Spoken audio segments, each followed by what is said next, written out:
তো আমি টুটুদাকে বললাম যে তুমি চলে যাও, আমি তোমার টেলিফোন করে জানাবো, ম্যাচ আমরা জিতবো 2-1। বললো তুই বলছিস? আমি বলছি। তারপর খেলার শেষে খবর এলো, আবার ফোন করলাম, তখন বললো একটুখানি বাকি আছে, মোহনবাগান 2-1 লিড করছে।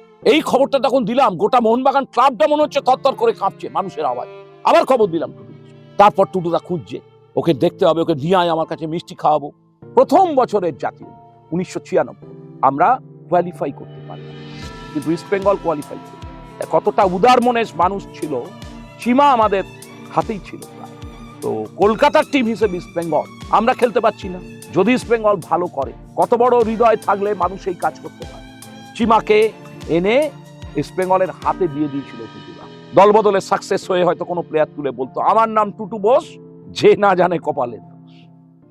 মোহনবাগান আজকে নিজের ইতিহাসের শ্রেষ্ঠ প্রশাসককে হারিয়ে ফেলল। হ্যাঁ, আমি বলছি শ্রী স্বপন সাধন বসুর কথা, যাকে ময়দান চেনে টুটু বসু হিসেবে। আজকাল বিদেশি ফুটবল দেখা ছেলেপুলেদের মুখে যেমনি শোনা যায় যে রিয়েল মাদ্রিদের একটা ফ্লোরেন্টিনো পেরেজ রয়েছে, সেরকমই অতীতে মোহনবাগান সমর্থক যারা ছিলেন বা এখনো যারা আছেন, তারা কিন্তু গর্ব করে বলেন আমাদেরও একটা টুটু বোস আছে। বিয়ন্ড রুটিনের আপনারা যারা রেগুলার দর্শক, তারা কিন্তু কম বেশি দেবাংশু রায়চৌধুরী ওরফে বাপ্পাদাকে ভালোই চেনেন। বাপ্পাদা, যিনি প্রায় 30 বছরেরও বেশি সময় ধরে মাঠ করেছেন, মোহনবাগান প্লেয়ার্স মেসের ইনচার্জ ছিলেন এবং নিজের ময়দানি কর্মজীবনে টুটুদার খুবই ঘনিষ্ঠ ছিলেন। বাপ্পাদা বহু জায়গায় অন ক্যামেরা অফ ক্যামেরা বলেছেন যে টুটুদাকে উনি নিজের গুরু হিসেবে মানেন। আজকেও টুটুদার শেষ যাত্রায় বাপ্পাদা শ্মশানে গিয়েছিলেন এবং একটু আগে ফিরে এসে ভারাক্রান্ত হৃদয় নিয়েও আমাদেরকে শোনালেন টুটুদার কথা। চলুন শুনে নি টুটুদার স্মৃতিচারণা। 36 বছরের টুটু বোসকে যা দেখেছি, এটা এখন ব্যাপারটা হচ্ছে, এটা যদি আমি বলতে শুরু করি তোদের, তাহলে সারা রাত হয়ে যাবে। 1989 সাল, একটুখানি আগের দিকটা না এলে এটা ভালো লাগবে না কারুরই। আর এখনকার প্রজন্মের জানা উচিত যে Tutu Bose what is what, যারা টুটুদাকে কাছ থেকে দেখেনি। প্রচুর যুবক ছেলে যাদের এখন 15 বছর, 18 বছর, 20 বছর বয়স, মাথায় মোহনবাগানের ফেটটি বেঁধে নাচতে নাচতে মাঠে যাচ্ছে। আমি দেখলে তাদের আমি গর্বিত হই যে একটা দিন আমারও জীবনে এরম কেটেছে। 1988 সালে মোহনবাগান ক্লাবে ধীরেন্দ্রকে সরানোর জন্য একটা আন্দোলন তৈরি হয়েছিল, একটা ফোরাম তৈরি হয়েছিল, সেটার নাম দেওয়া হয়েছিল মেম্বার্স ফোরাম। এবং 1988 সালে কোর্ট থেকে স্পেশাল অফিসার মোহনবাগান ক্লাবে বসে, সেই মোহনবাগান ক্লাবের টার্ময়েল স্টার্ট হয়। তো আমার দেখা যে সময়টা ক্লাবের সব থেকে বেশি টার্ময়েল ডিস্টারবেন্স গিয়েছিল 1989 সালে। কি সিচুয়েশন ফেস করেছি আমরা, সে তখন যারা জমিতে দাঁড়িয়ে ক্লাব আমরা করেছি আমরা জানি। কোনো নির্বাচিত কমিটি নেই, সাংঘাতিক একটা অবস্থা। এইরকম সময় যার পদধ্বনি ধীরে ধীরে শোনা যায়, ময়দানে প্রবেশ করেন টুটু এবং অঞ্জন জুটি। প্রথম জীবনে উনি কখনোই এসে বড় পোর্টফোলিও হোল্ড করেন। প্রথমে ইসি কমিটির মেম্বার ছিলেন, একটা সাধারণ মোহনবাগানের এক্সিকিউটিভ কমিটির মেম্বার ছিলেন। সেখান থেকে উনি ধাপে ধাপে উঠেছেন। 1991 সালের ফেব্রুয়ারি মাসে, আমার যদি খুব ভুল না হয়, ধীরেন দে সচিব পদ থেকে পদত্যাগ করে সভাপতি হলেন। এবং গরম আসছে হালকা, শীত চলে যাচ্ছে, এরম একটা সন্ধ্যায় মোহনবাগানের এক্সিকিউটিভ কমিটির মিটিংয়ে মোহনবাগানের সচিব হিসেবে এলেন আজকের যিনি পৃথিবী ছেড়ে চলে গেছেন, আমার হৃদয়ের মানুষ, আমি বিশ্বাস করি মোহনবাগানের প্রাণ পুরুষ। আমি কাউকে ছোট করছি না। মোহনবাগান নিয়ে বলতে যখন আমি বসি, আমি যতদিন মোহনবাগান করেছি, আমার জ্ঞান যতদিন আছে মোহনবাগান সম্বন্ধে, কতগুলো লোকের নাম না বললে আমি মনে করব মহাপাপ হবে। 1976 সালে প্রায় 6 বছর ধরে, 5 থেকে 6 বছর কলকাতায় নিদারুণ পরাজয়ের পরে যিনি মরা গায়ে মোহনবাগানের ফুটবল টিমের জোয়ার এনেছিলেন, তিনি হলেন সিএম রায়, চন্দ্র মাধব রায়, রায়দা বলে পরিচিত ময়দান। তারপর তেওয়ারি দা, মানে রামকৃষ্ণ তেওয়ারি, তারপর রজত চক্রবর্তী সঞ্চয়িতার, তারপর শৈল চ্যাটার্জি মানে বড়দা, এবং অতঃপর 90 সালে 91 যিনি পারফর্ম করা শুরু করলেন তার নাম স্বপন সাধন বোস ওরফে টুটু বোস। এইবার 91-এ দায়িত্ব নিলেন। আমার এখনো মনে আছে, বিশাল ফুটবল টিম করলো, সুভাষ ভৌমিককে কোচ করা হলো। তো সুভাষ ভৌমিককে কোচ করার পর আমরা সাফল্য পাচ্ছিলাম না, অথচ অত বড় টিম পুরনো সমস্ত ধ্যান ধারণাকে ছুঁড়ে ফেলে দিয়ে চিমা উকিরিকে সই করালো। তার সঙ্গে সব বাগা বাগা প্লেয়ার নিয়ে এসছে। দেবাশিস সরকার দুরন্ত খেলছে তখন, প্রত্যেকটা ম্যাচে যখন গোল করতো রজার মিল্লার নাচ সেই দিয়ে একটা অসম্ভব ভালো দল 1991-তে টুটুদা হাতে করে তৈরি করে। তারপর সুভাষদা সাকসেস দিতে পারছে না টুটুদা খুব মানসিকভাবে বিধ্বস্ত হচ্ছিল সেই সময়, যে এত বড় দল করেও আমি যে সাফল্য চাইছি সেটা আসছে না। এবার আমার জীবনে টুটুদার সঙ্গে কি করে ঘনিষ্ঠতা হলো? এই ঘনিষ্ঠতা হলো 1991 সালের ফেব্রুয়ারিতে উনি সচিব হলেন। 1991 সালের নভেম্বর মাসে মোহনবাগান রোভার্স খেলতে গেছে বোম্বেতে, কুপারেজ মাঠে খেলা, শেষা গোয়ার সঙ্গে আমাদের সেমিফাইনাল। তো টুটুদা সন্ধ্যেবেলা ক্লাবে, সঙ্গে আনন্দবাজারের একজন নামকরা সাংবাদিক রূপক সাহা, সবাই চেনে তাকে। ফার্স্ট হাফে খবর এলো, তখন তো কোনো মোবাইলের যুগ নয়, তৎকালীন যুগে যিনি মোহনবাগানের গ্রাউন্ড সেক্রেটারি ছিলেন, আজকে হয়তো ইতিহাসের পাতায় অনেকে তাকে খুঁজে পাবে না, এখনকার প্রজন্ম তাকে চেনেই না, তার নাম ছিল অনিক দত্ত, হাওড়ার মানুষ ছিলেন। সেই গ্রাউন্ড সেক্রেটারি ঘরে আমাদের ল্যান্ডফোনটা ছিল। তো ল্যান্ডফোনে খবর এলো, রূপক শাহ খবর নিল একদম স্ট্রেট ওয়ে বোম্বে থেকে, বলো মোহনবাগান 1 গোলে হারছে। এবার টুটুদার সেদিনকে আবার একটা বিজনেস মিটিং ছিল হাঙ্গারফোর্ড স্ট্রিটের বাড়িতে, সারা ক্লাবে মানুষ ভর্তি, মোহনবাগান 1 গোলে পেঁচিয়ে গেছে হাফ টাইম। এবার টুটুদা বলছে রূপকদাকে যে এত ভালো টিম করলাম রূপকদা। তখন রূপক শাহ টুটুদাকে বলছে মন খারাপ করবেন না, যদি আজকে রোভার্স কাপে কিছু না হয় তাহলে ফেডারেশন কাপটা আপনার টার্গেট করা উচিত। তো আমি তখন টুটুদাকে বললাম যে সেই আমার সঙ্গে সখ্যতা শুরু হলো, কি করে ঘনিষ্ঠতা, একটা অদ্ভুত ঘটনা, মানুষের সঙ্গে মানুষের সম্পর্ক কিভাবে গড়ে ওঠে। তার আগে না টুটুদা আমার তো চিনতো, আমিও টুটুদার সঙ্গে সে অর্থে কথা বলিনি। আমি তখন তাকে বললাম, আমি তুমি বলতাম, অঞ্জনদাকেও তুমি বলতাম, টুটুদাকেও তুমি বলতাম, আমি কখনো এদের সঙ্গে আপনি বলে মিশিনি। আর এরা কখনো আমাকে ওই অর্থে কোনো বাইরের লোক বলে মনে করতো না, বাপ্পা তুই বলে নাম ধরে ডাকতো প্রথম দিন থেকে। তো আমি টুটুদাকে বললাম যে তুমি চলে যাও, আমি তোমার টেলিফোন করে জানাবো ম্যাচ আমরা জিতবো 2-1। বলো তুই বলছিস? আমি বলছি। টুটুদা চলে গেল, রূপকদাও চলে গেল। হাফ টাইমের পর 15-20 মিনিট পরে আমি আনন্দবাজার ফোন, আনন্দবাজার বললো মোহনবাগান গোলটা শোধ করে দিয়ে 1-1। আমি ফোন নামিয়ে রেখে টুটুদার বাড়িতে ফোন করলাম, টুটুদার সেক্রেটারি ধরলো, বললো কি ব্যাপার? আমি বললাম টুটুদাকে বলুন মোহনবাগান গোলটা শোধ করে দিয়েছে। তারপর খেলা শেষে খবর এলো, আবার ফোন করলাম, তখন বললো একটুখানি বাকি আছে, মোহনবাগান 2-1 লিড করছে। এই খবরটা তখন দিলাম, গোটা মোহনবাগান ক্লাবটা মনে হচ্ছে থরথর করে কাঁপছে মানুষের আওয়াজে। আবার খবর দিলাম টুটু বসে। তারপর টুটুদা খুঁজছে, ওকে দেখতে হবে, ওকে নিয়ে আয় আমার কাছে, মিষ্টি খাওয়াবো। যাই হোক, এটা একটা পার্ট গেল, আমরা রোভার্স চ্যাম্পিয়ন হলাম। এরপর ঘনিষ্ঠতা বাড়লো কি করে, তার সঙ্গে আমার এত যোগাযোগ কি করে আরো হলো। এরপর এলো 1992 সালে ফেব্রুয়ারি মাস, 91 ফেব্রুয়ারিতে সচিব, এটা 92 ফেব্রুয়ারি বলছি, কলকাতার বুকে ফেডারেশন কাপের ফাইনাল, মোহনবাগান ইস্ট বেঙ্গল যুব ভারতীতে। টুটুদা খেলার আগের দিন আমাকে ইনসাইড ফেন্সিং, ভিভিআইপি সব দিল বিরু চ্যাটার্জির হাত দিয়ে। তো বিরুদা বললো এটা টুটুদা দিয়েছে।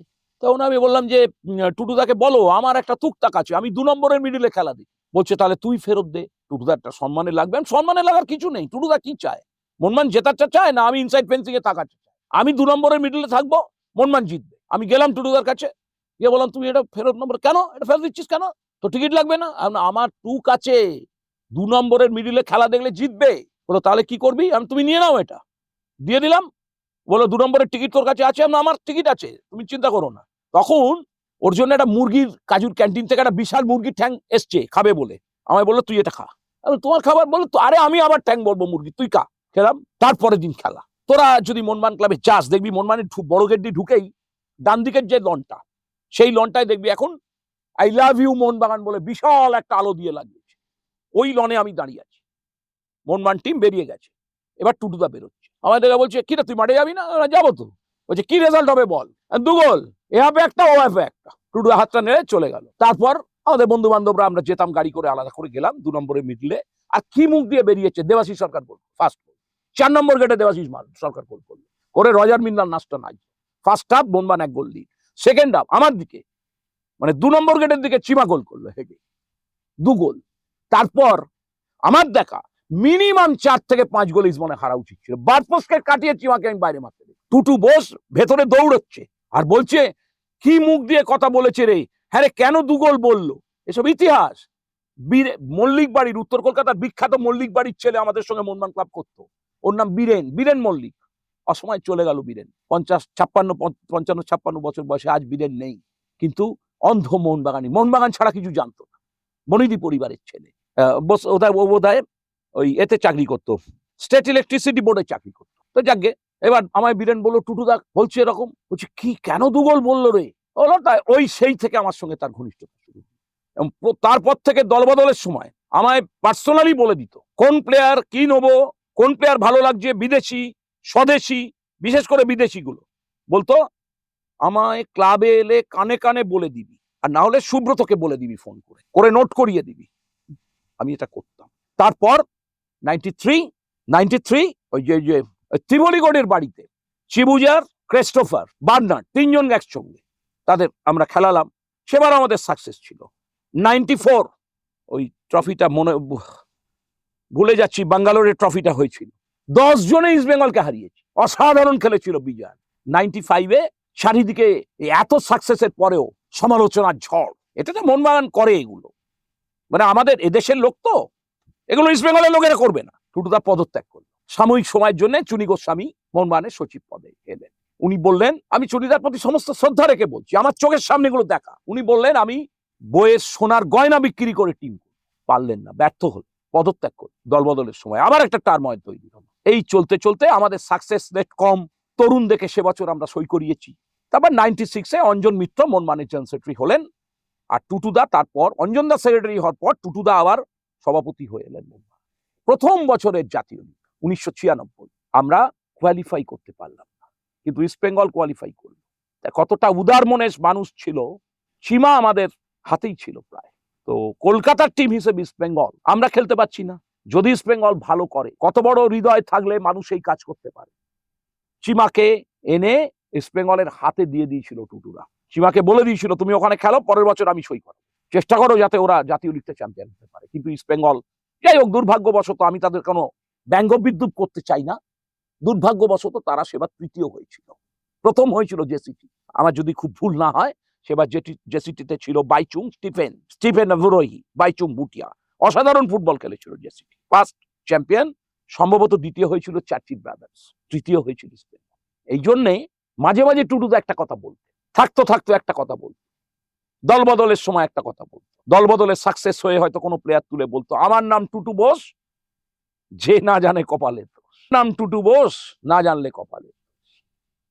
এবার 1997 সাল, প্রথম বছর 96 আমরা খেলতে পারিনি, খেললাম 97, চ্যাম্পিয়ন হলাম। এবার টুটু বোস যেসব বড় বড় কথা বলে, 98-এর ফেব্রুয়ারি আমরা তখন চ্যাম্পিয়নের মুখোমুখি, 97-98-এর যেটা ফার্স্ট ম্যাচ হেরে গেলাম এয়ার ইন্ডিয়ার কাছে 1 গোলে, তারপর ওই লিগ চ্যাম্পিয়ন হয়েছিলাম। 98-এর ফেব্রুয়ারি মাস আমরা সেকেন্ড লিগের খেলাটা ড্র হলো ইস্ট বেঙ্গলের সঙ্গে, আমরা চ্যাম্পিয়ন হয়ে গেছি। তখন যেটা হলো, টুটুদা আর বিজয় মালিয়া, এগুলো টুটুদার কাছ থেকে আমার শোনা কথা, টুটুদা আর বিজয় মালিয়া দুজনে কলকাতার কোনো বাইরে থেকে এক ফ্লাইটে আসছে। কি করে ম্যাকডুয়েল এলো, টুটুবাবু কি করে নিয়ে এসছে ম্যাকডুয়েল, এগুলো জানা দরকার। আমি জানি না ইতিহাসগুলো কতজন জানে, কে জানে। এবার বিজয় মালিয়া টুটুদার তখন ভীষণ ভালো সম্পর্ক। এটা 98-এর ওই ফেব্রুয়ারি মার্চের এরম কথা বলছি। ফুটবল সিজন শুরু হবে জুন থেকে, এপ্রিল থেকে দলবদল। বিজয় মালিয়া টুটুদাকে বলছে যে আমি তো ফুটবল মাঠে আমি টাকা ইনভেস্ট করছি, আমি তো একে, আমার সঙ্গে কথা হয়ে গেছে ইস্ট বেঙ্গলের, আমি 3 কোটি টাকা ইস্ট বেঙ্গলকে দেবো। টুটুদা বলছে তার মানে তুমি 3 কোটি টাকা ইস্ট বেঙ্গলকে দেবে, মানে তার মানে আমি কি করব? তুমি যদি 3 কোটি টাকা ইস্ট বেঙ্গলকে দাও, তো আমার তো সর্বনাশ হয়ে যাবে টিমে, আর আমি অত। তখন এই কথা বলতে বলতে তখন বিজয় মালিয়া বলেছে আর একটু শান্ত হয়ে বসুন না, ঠিক আছে, ওদেরও 3 কোটি, আপনাকেও 3 কোটি। সেই ফুটবল মাঠে টাকা এলো, ইস্ট বেঙ্গলে কিন্তু কিংফিশারে হয়ে এলো ওদের যে স্পন্সর, কোনো প্রবলেম হয়নি। মোহনবাগানে ম্যাকডুয়েল এলো, একটা বিরাট মামলা হলো, মোহনবাগানের ঐতিহ্য চলে যাচ্ছে। কিন্তু তার আগে টাটা টি মোহনবাগানকে স্পন্সর করেছে, টাকার পরিমাণটা কম, 50 লাখ টাকা দিয়েছে। এবার মামলা লড়াই হলো, অজিত পাজা আমাদের হয়ে লড়লেন, যাই হোক বিজয় মালিয়া রয়ে গেল সেই ফুটবলে টাকায়। এটা হচ্ছে 1998 সাল, আমরাও বড় টিম করলাম, ইস্ট বেঙ্গলও বড় টিম করলো। এই হয়ে হয়ে কিন্তু মোহনবাগান ক্লাবের আভ্যন্তরীণ গন্ডগোল চলতে থাকে, আভ্যন্তরীণ যে গন্ডগোল সেটা চলতে রইল। যখন 1990 সালে প্রথম এলো টুটুদা অঞ্জনদার, তখন 4 জনের হরিহর আত্মা ছিল, টুটু অঞ্জন, বলরাম কেষ্ট বলরাম, টুটু অঞ্জন, বেহালার অমল বোস। তখন দারুণ কথা বলেছিল, বাংলার শিক্ষা জগৎ চালাচ্ছে এবিটিএ, মানে অল বেঙ্গল টিচার্স অ্যাসোসিয়েশন, আর মোহনবাগানের ফুটবল দেখবে কেবিটিএ, কেষ্ট বলরাম, টুটু অঞ্জন। তারপর ভাঙন হলো নিজেদের মধ্যে, নানান রকম মামলা মকদ্দমা। একটা বড় অংশের সদস্য তারা বলতে শুরু করলো এই ক্লাবে ভোট হয় না। আবার টার্ময়েল স্টার্ট হলো 2002-03, অসম্ভব টার্ময়েল। ইস্ট বেঙ্গল বাইরে গিয়ে আসিয়ান জিতেছে, সেই ট্রফি তো যাই হোক জিতেছে, সারা পশ্চিমবাংলা কাঁপছে। আমাদের ক্লাবের টার্ময়েল, ইলেকশন নেই, কেউ কারুর সঙ্গে মুখ দেখাদেখি করতে পারছে না, এক টেবিলে বসতে পারছে না কর্মকর্তারা। তখন টুটুদা কি করলো? টুটুদা বললো ইলেকশন করাবো, নিজে গাউন পরে চলে গেল হাইকোর্টে, একটা প্যান্ডামেনিয়ান সিচুয়েশন। তারপর সেই মামলা চলে গেল সুপ্রিম কোর্ট। এই মামলা শুরু হয়েছে 2002-03 থেকে, সেই মামলার ফাইসালা হলো 2005 সালে জুলাই মাস শেষের দিকটা মামলার ফাইসালা হলো। একটা দল বলল অ্যাকাউন্ট না দিলে মনমান ক্লাবে নির্বাচন হবে না, কিন্তু সুপ্রিম কোর্ট বলল অ্যাকাউন্টের সঙ্গে, হিসেব দেওয়ার সঙ্গে নির্বাচন গণতন্ত্রের কোনো সম্পর্ক, পুরনো ব্যাকলগ থেকে ধীরে ধীরে ধীরে ধীরে হিসেব চলবে, কিন্তু মোহনবাগানের নির্বাচন করতে হবে। এবং এইটা টুটুবাবুর সবচেয়ে বড় কৃতিত্ব। এই যে আগে ব্যালট লুট হতো, আমার চোখের ওপর দেখা, ইস্টবেঙ্গলের নির্বাচন, মোহনবাগানের নির্বাচন, ব্যালট লুট। ইস্টবেঙ্গলের নির্বাচন হতো 3 বছর অন্তর, আমার ক্লাবে নির্বাচন হতো না অনির্দিষ্টকাল, কিন্তু হলে ব্যালট লুটের নির্বাচন হতো। যা হয়েছে, যার ক্ষমতা সে পোস্ট অফিস থেকে তুলে নেবে। আর ইস্টবেঙ্গল নির্বাচনে কিভাবে কি হয়েছে সেগুলো আমি দেখেছি, আমি ওদের ক্লাব নিয়ে বলতে চাই না, কিন্তু এইটা একটা ইতিহাসের পাতায় একটা নিদর্শন তৈরি হলো। ইন দ্য ইয়ার 2005 জুলাই মাস সুপ্রিম কোর্ট বলল মোহনবাগান ক্লাবে হিসেব ধীরে ধীরে ধীরে ধীরে ব্যাকলগ থেকে দেওয়া হবে, কিন্তু নির্বাচন হবে। নির্বাচন হচ্ছে গণতন্ত্রের অলংকার। সুপ্রিম কোর্টের বিচারপতি বললেন নির্বাচন হবে, তবে কোনো লুটের নির্বাচন হবে না, come collect and cast with photo identity. এই টুটুবাবুর এই অবদান ইতিহাসের পাতায় স্বর্ণাক্ষরে লেখা থাকে, come collect and cast with photo identity. যেমন আমরা দেশের নির্বাচনে ভোট দিই, শেষ যে বিধানসভায় আমরা ভোট দিলাম তার আগেও যেমন দিয়েছি, আপনি মেম্বার কার্ড দেখাবেন, আপনার আইডি প্রুফ দেবেন, আপনাকে ব্যালট দেবে, আপনি যাকে খুশি টিক মার্ক করে ব্যালট বাক্সে ফেলবেন। Come collect and cast with photo identity. Mohun Bagan ক্লাবের সূচনা হলো, সেই মামলার নিজে গাউন পরে হাইকোর্টে সূচনা করেছিলেন টুটু। এরপর কলকাতার আশেপাশের সমস্ত বড় ক্লাব, তাদেরও লুটের নির্বাচন বন্ধ হয়ে গেল, তাদেরও নির্বাচন শুরু হলো come collect and cast with photo identity. Mohun Bagan এখানে একটা নিদর্শন, এবং এই নিদর্শন, এই যে কোর্টে মুভমেন্ট, তার যিনি কর্ণধার ছিলেন, নিজে হাইকোর্টে গিয়ে গাউন পরে অ্যাপ্লাই করেছিলেন নির্বাচন করতে হবে মোহনবাগান, তার নাম টুটু বোস। 2005 বিশ্বকর্মা পুজোর পরের দিন 18ই সেপ্টেম্বর ঐতিহাসিক নির্বাচন টাউন হলে, সারাদিন এবিপি আনন্দ দেখিয়েছে। সদস্যরা বর্ধিত উৎসাহে ঘন্টার পর ঘন্টা লাইনে দাঁড়িয়ে ব্যাপক ভোট পড়ল, নির্বাচিত হয়ে এলেন রঞ্জন মিত্র। কিন্তু সেই নির্বাচনে অসম্ভব লড়াই হয়েছে বলরাম চৌধুরী, অসম্ভব লড়াই হয়েছে বল, এবং আমার চোখে দেখা। এবং আমি এটা বলছি যে টুটু বোস যদি না থাকতো, ওই নির্বাচন বলরাম চৌধুরী জিতে নিয়ে, নির্বাচন প্রায় হাত থেকে বেরিয়ে যাচ্ছে। শেষ পর্যায়ে টুটু একটা হাওড়ায় র্যালি করল, উত্তর কলকাতার ব্যালট, উত্তর কলকাতার ভোটার আর হাওড়ার ভোটার, এরা মোহনবাগানে কে প্রশাসনে আসবে এটা ডিসাইড করে। অঞ্জনদা জেনারেল সেক্রেটারি হয়ে এলো, টুটুদা হলো প্রেসিডেন্ট। তারপর বছরগুলো যাচ্ছে, উত্থান পতন, ট্রফি পাচ্ছি, পতন কিছু না, ট্রফি পাচ্ছি, কোনো সময় পাচ্ছি না, এটা ফুটবল মাঠে হতেই পারে, আপনি তো 100টা খেললে 100টাই জিতবেন না।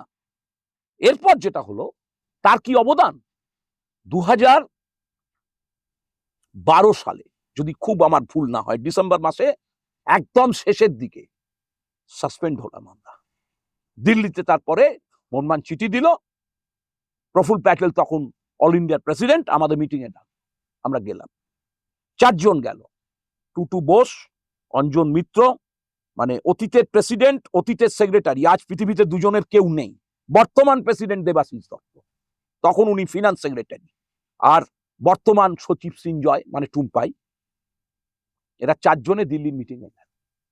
অল ইন্ডিয়া ফুটবল ফেডারেশনের কর্তারা ঘরের ভেতর থেকে বলে দিল এই 3 জনের কেউ ঢুকবে না ঘরে, টুটু বোস একা ঢুকলো, কঠিন ঠান্ডা দিল্লিতে, সেই মিটিং এ টুটু বোস একা ঢুকলো, হাত জোর করে টুটু বোস ঢুকলো, সওয়াল করলো মোহনবাগানের পক্ষে দাঁড়িয়ে যে কেন মোহনবাগানকে সাসপেন্ড করা উচিত নয়।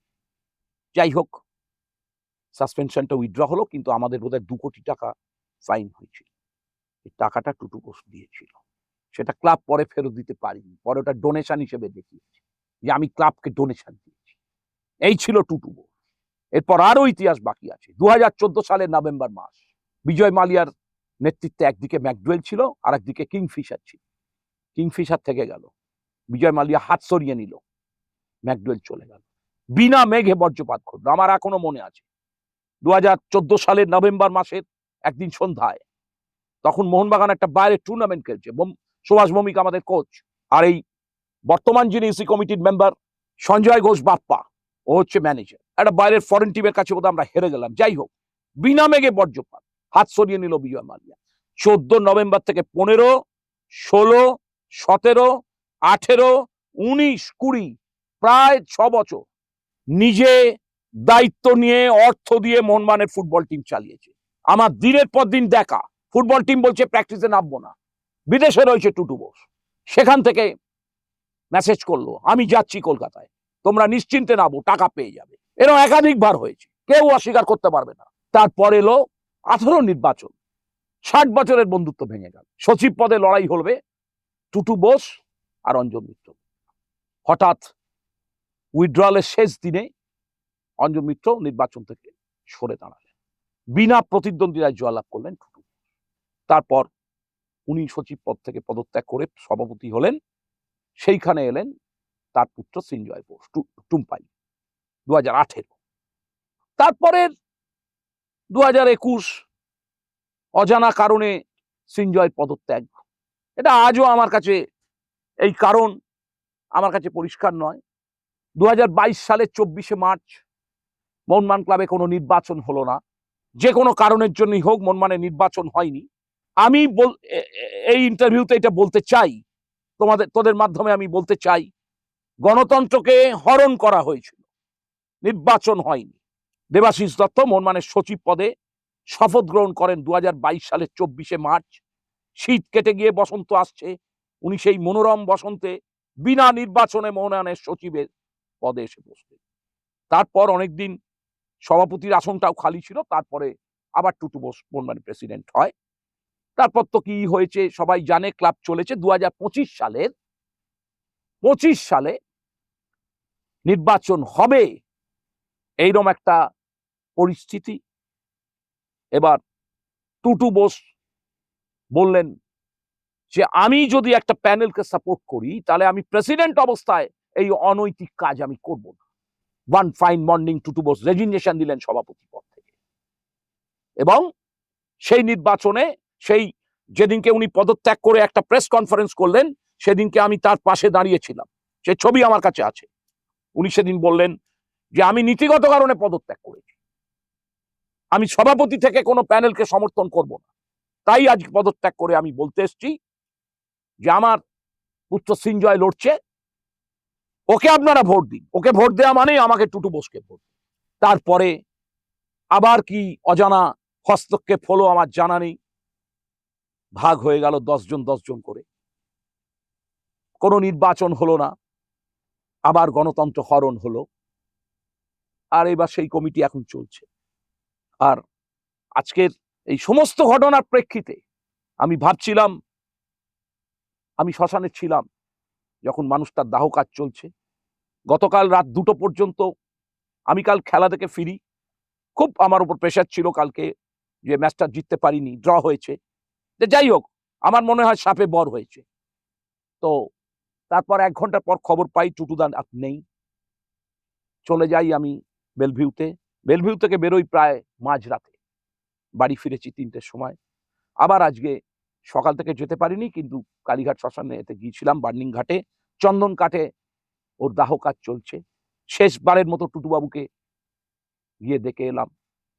সেই মানুষটা আজকে নেই, তবে তার অবদান নিয়ে শুধু একটা কথা বলবো, চন্দ্র সূর্য যতদিন থাকবে, ঢেউয়ের তরঙ্গ যতদিন থাকবে, ততদিন টুটু বোসের নাম মোহনবাগান ক্লাবে থাকবে। শত চেষ্টা করেও ইতিহাসের পাতা থেকে, মোহনবাগানের ইতিহাসের পাতা থেকে কেউ টুটুবাবুকে সরাতে পারবে না।